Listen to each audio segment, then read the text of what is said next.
चलो बच्चों, चलिए प्रश्न को पढ़ते हैं और समझते हैं। आंकड़ों के लिए माध्य व प्रसरण ज्ञात कीजिए।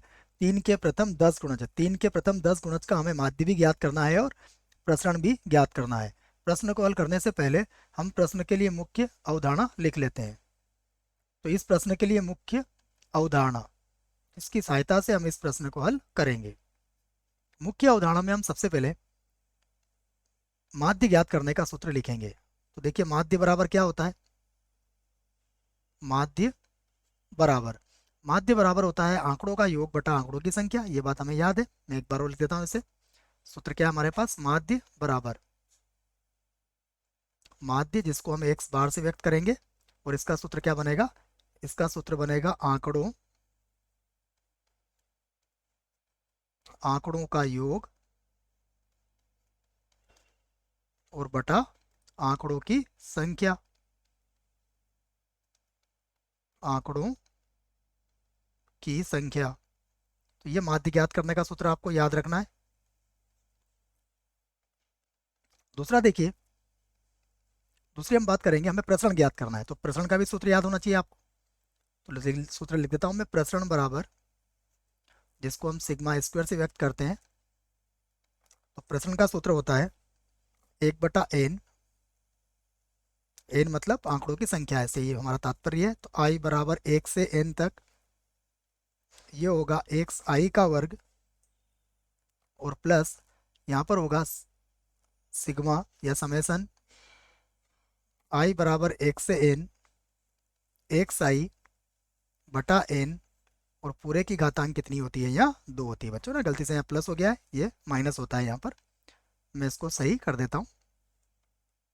तो ये दोनों ही सूत्र आपको याद रखना है। दोनों ही सूत्र मैंने लिख दिए हैं।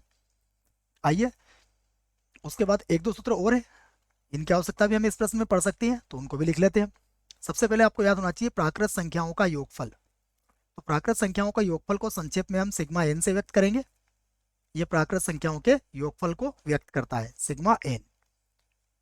तो ये लिख दिया मैंने, सिग्मा एन प्राकृत संख्याओं का योगफल है बच्चों। फिर बोल रहा हूँ, तो ये होगा एन, एन प्लस 1 और बटा 2 होता है। इसी में एक सूत्र होता है, ये होता है सिग्मा एन स्क्वायर, अर्थात प्राकृत संख्याओं के वर्गों का योगफल। ये भी संक्षेप में लिखा जाता है इसको।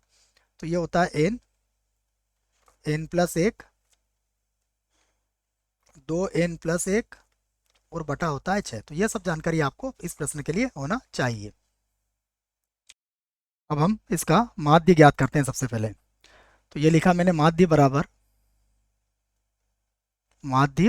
बराबर देखिए, सबसे पहले क्या होगा? आंकड़ों का योग।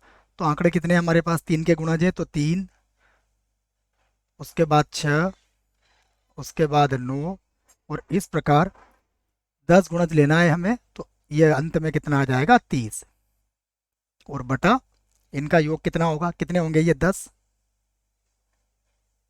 बराबर। अब देखिए, यहाँ से हम 3 को कॉमन ले सकते हैं। यदि हम 3 को कॉमन लेंगे तो ये होगा 1 प्लस 2 प्लस का 3 और ये हो जाएगा 10। और बटे में देखिए, बटे में होगा 10। अब सूत्र देखिए जो मैंने आपको लिखवाया, प्राकृत संख्याओं का योगफल, जिसको संक्षेप में सिग्मा एन से व्यक्त करेंगे। और ये सूत्र क्या है? एन, एन प्लस 1 बटा 2। तो इस सूत्र की सहायता से ये क्या बन जाएगा? ये होगा 3/10 और गुणा, यहाँ पर देखिए एन का मान कितना है? 10 है। तो ये होगा 10 और गुणा में आ जाएगा 10+1, अर्थात ये हो जाएगा 11। और बटे में कितना आ जाएगा? बटे में आ जाएगा 2। ये सूत्र मैंने आपको लिख दिया। तो 10 से 10 तो कट जाएगा ये। तो यहाँ से हमने 10 से 10 को तो काट दिया, ये लीजिए। उसके बाद ये 33 हो जाएगा और 33 को हम 2 से भाग लगा देंगे। तो 33/2 ये हो जाएगा हमारे पास 16.5। तो ये किसका मान आ गया है? ये मान आया हमारे माध्य का। ये आ गया आपके समझ में? तो यह हमारे प्रश्न का एक उत्तर है। अब हमें क्या ज्ञात करना है? अब हमें ज्ञात करना है प्रसरण। तो प्रसरण ज्ञात करने के लिए मैं क्या करूंगा? सबसे पहले देखिए, हमने ये तो ज्ञात कर लिया, या फिर हम सूत्र लिख देते हैं यहाँ पर मैं प्रसरण का, फिर सीधे ही मैं उस सूत्र में ही मान रख दूंगा। तो प्रसरण बराबर, आपको क्या सूत्र लिखवाया? ये होता है 1/n, उसके बाद समेसन आई बराबर 1 से, देखिए यहाँ पर कितना है हमारे पास? 10 तक ही है। और यहाँ पर लिख देंगे हम एक्स आई का वर्ग। 10 आंकड़े हैं हमारे पास, और उसके बाद माइनस, यहाँ पर होगा 1/n, उसके बाद समेसन, ये हो गया i बराबर 1 से कहाँ तक होगा, n तक, और यहाँ पर हो जाएगा xi, और पूरे की घातांक कितनी हो जाएगी, यहाँ पर 2 हो जाएगी। तो ये जो मान है, ये तो मान हमने 16.5 निकाल ही रखा है। फिर से लिखूंगा मैं इसको बराबर, तो यहाँ से लिखता हूँ मैं बराबर, देखिए ये तो है 1/10, और अब यहाँ पर क्या आ जाएगा, वर्गों का योगफल। वर्गों का योगफल से क्या तात्पर्य है हमारा, ये होगा 3 का वर्ग प्लस 6 का वर्ग, वर्ग है बच्चों ना, गलती से क्यूब लिख दिया उसको, क्योंकि वर्गों का योगफल कहलाएगा यहाँ पर। तो ये 3 का वर्ग प्लस 6 का वर्ग प्लस हो जाएगा 9 का वर्ग, और इस प्रकार अंतिम पद क्या होगा इसका, अंतिम पद होगा 30, और 30 का भी वर्ग हो जाएगा। ये लिख दिया हमने। उसके बाद देखिए यहाँ पर माइनस है, और ये जो मान हमारा आया है ये हम एक्स बार के बराबर ही है, जो कि 16.5 है, तो ये हमने पहले से ज्ञात कर रखा है। तो ये हो जाएगा 16.5, और पूरे की घातांक कितनी हो जाएगी, 2। अब यहाँ से भी आप क्या कर सकते हैं, 3 का वर्ग कॉमन ले सकते हैं। तो यहाँ से मैंने 3 का वर्ग कॉमन ले लिया, बटे में कितना बचा है यहाँ पर 10, और यहाँ आया 1 का वर्ग, अब यहाँ पर होगा 2 का वर्ग, और इसी प्रकार यहाँ पर हो जाएगा 10 का वर्ग। ये लिख दिया मैंने 10 का वर्ग, और माइनस 16.5 जो है उसको, 16.5 को अभी हम वैसे लिख देते हैं, फिर गुणा कर लेंगे एक साथ ही, 16.5, और इसका हो गया वर्ग। अब देखो मैंने मुख्य उदाहरण में एक और सूत्र लिखवाया बच्चों आपको, मैंने सूत्र लिखवाया प्राकृत संख्याओं के वर्गों का योगफल।